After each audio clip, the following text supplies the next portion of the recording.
Welcome to the Bellino Shots podcast. We are your hosts. I'm Marco. And I'm Lauren, and we are here today with our special guest, Clara Bellino. So, Clara, how has being a woman affected you in terms of your music? Well, that's a great question, Lauren. I'm sure it's affected me in ways that I haven't even fathomed or imagined. But how it has affected me that I know of, it has forced me to learn about how that is an issue for some people, the fact that I'm a woman in the music business. And it's also taught me to decide that I wasn't going to let that be an issue. Basically, you know, there are inequities in the world. We know that, whether it's the color of your skin, the sex that you are, your sexual preferences. I, years ago, decided that ideally what I was going to do was surround myself with people who supported my vision, who cared to share my vision, who wanted to participate. And really, it's forced me to be specific about finding my tribe. And being a woman in the music business is different than being a man in the music business. But I'm a woman, so I embrace it. And, and that's how it's affected me. It's just made it that I just go, okay, there are some people out there who think that means you're not as significant or don't give it as much weight, but I can't worry about that because I am a woman, so I just do it. That's my answer. Have you experienced a difference being a woman in music during your time in France compared to your time now in the US? I think that difference I've experienced has, this is a general answer, has more to do with, well, first of all, I left France when I was 17. And since then, I've had a look on how women are respected or treated or embraced in France compared to my experience of how we're embraced in the United States. So as a musician in France, up till when I was 17, it made no difference. I was part of a conservatory. I did a 10-year conservatory program. I was very embraced by the director of the conservatory, who took me as his youngest student, as one of his two students in the, in his harmony class, because he really believed in me. So up until when I left France, I was not aware of there being a difference, because I was a woman, of how I would be treated in the world because I was a woman musician.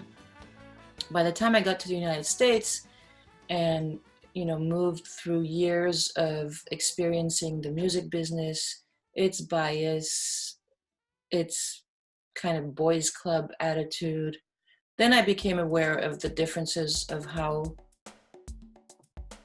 I was treated because I was a woman, in the attention I got. So I can tell you, for example, I worked for a music management company for a number of years, and I sat there writing, putting on shows, rehearsing a band in the basement that I rented from the music managers that I worked for.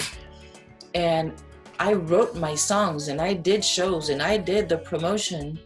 And I'm not saying what I did was their cup of tea, that's besides the point, but they paid attention to guy bands.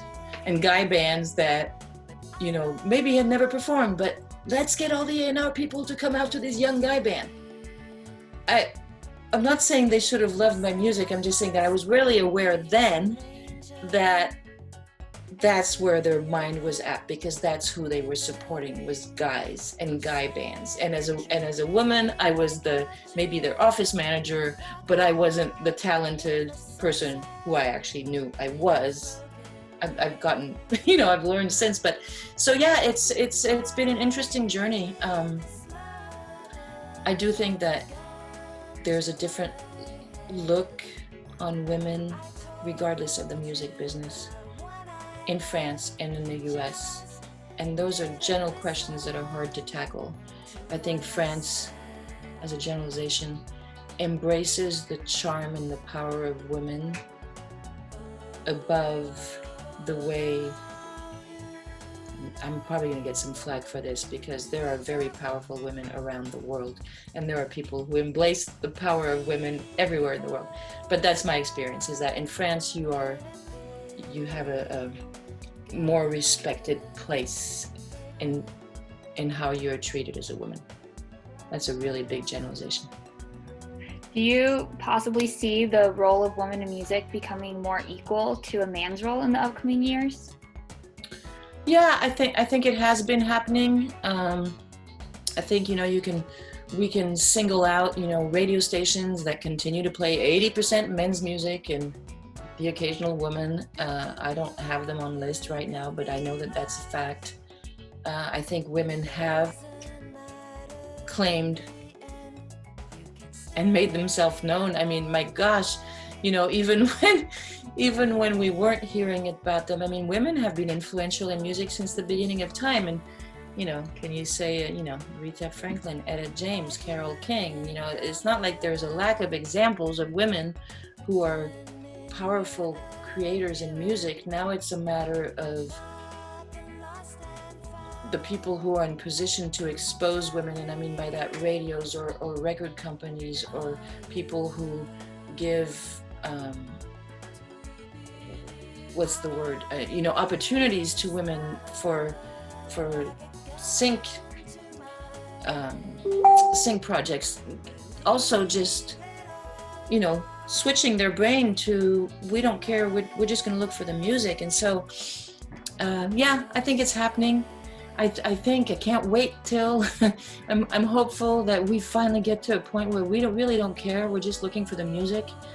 I think it's changing.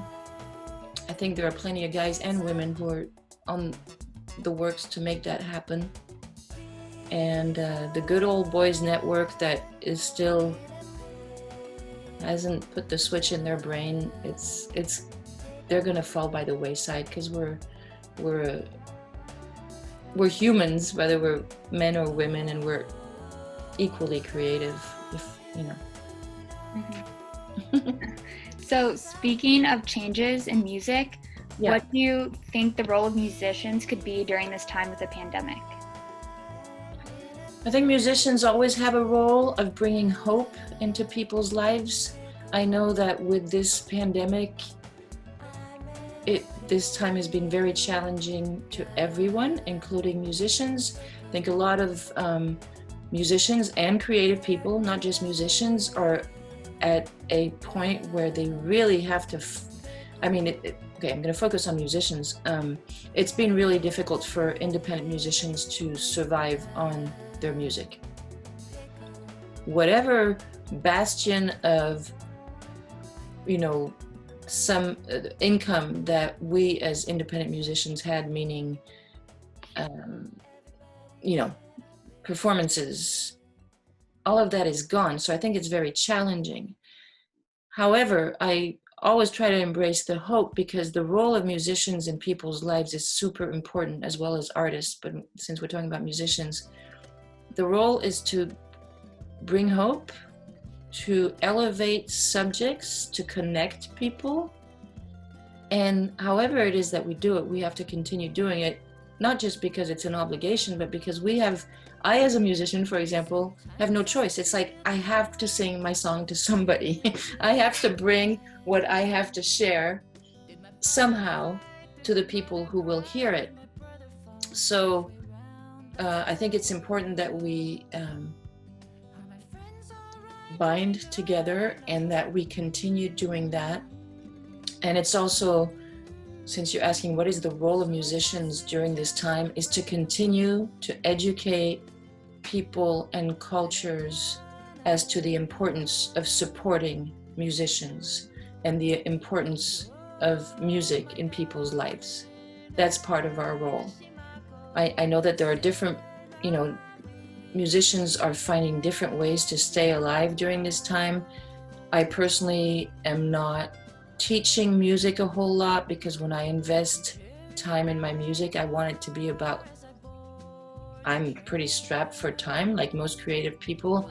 I want it to be about creating music and sharing it, but educating people about the power of music and the importance of supporting artists and musician artists, I think, is part of our role, because there are a lot of people who have come to expect music as just part of their lives. It's a big part of a lot of people's lives, and a lot of people have become to expect it should just show up at their door and they shouldn't have to worry about it. Well, actually, if you want to continue having music in your lives and enjoying music and have it be the thing that uplifts you, that connects people, that potentially can change the world, we need to continue to educate people how important it is to support musicians so that can keep happening. Mm-hmm. So obviously with social distancing guidelines, the concerts have been put on pause, but how do you see the reopening of live music eventually changing the dynamic of your performance?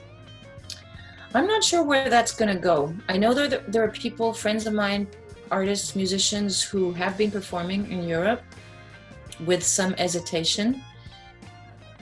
I had, when this whole pandemic started, had visions of like, okay, by the time they have another, concert, they're going to have seats further apart. They're going to have guidelines about how to stay,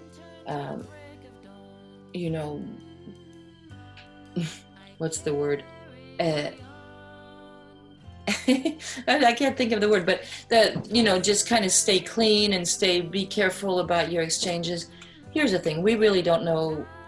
There's many different opinions about the pandemic. Eventually, it's going to come to a slower burn, and we're going to go back to being in group places. I think that hopefully this has taught people to be more hygienic and to be more conscious of, what we can spread based on our behaviors. In terms of performance, when I perform on stage, I'm always automatically somewhat distant from the crowd.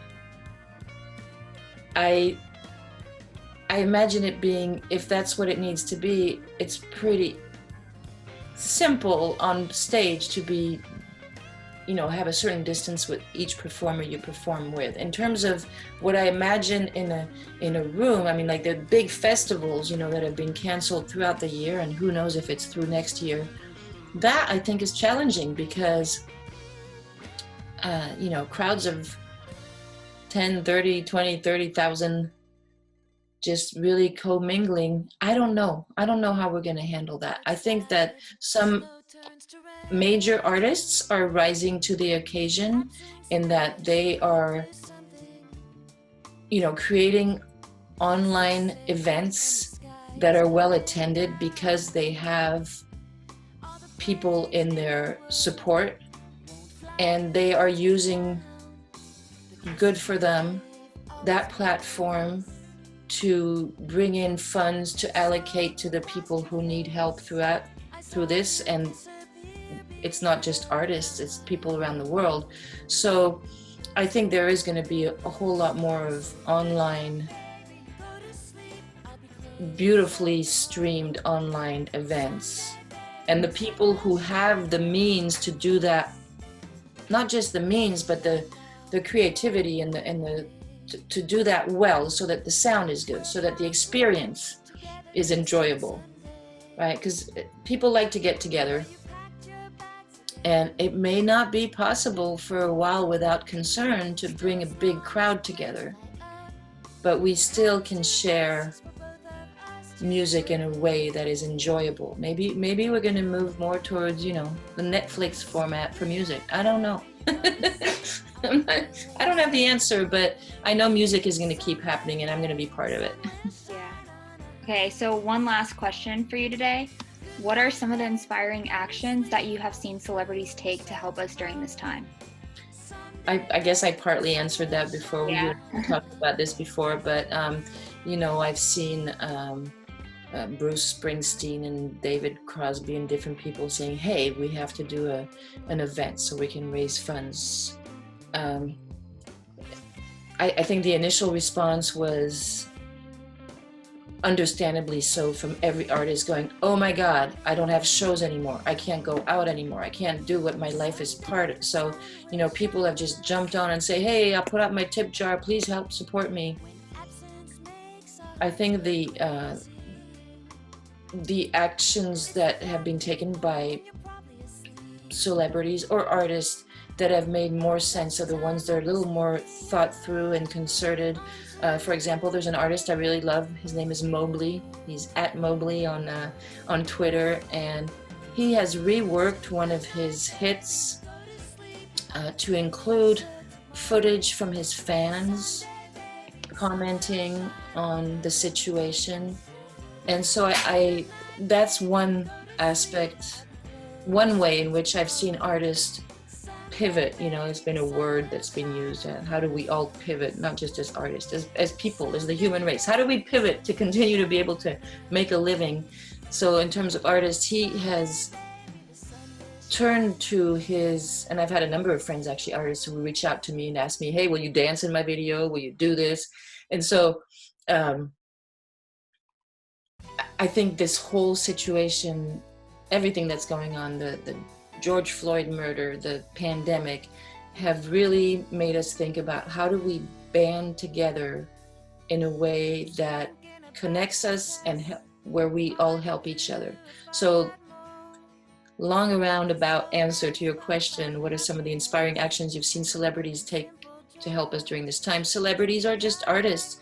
Is like finding ways to connect people and to say, I notice you matter to me, and we can work together so that what we do benefits me, not only me, but the people you care about. And that will be it for today. Hope you enjoyed the show. Follow us on Facebook, Instagram, and Twitter at the Bellino Podcast. And you can catch our other episodes of the Bellino Podcast on SoundCloud and YouTube.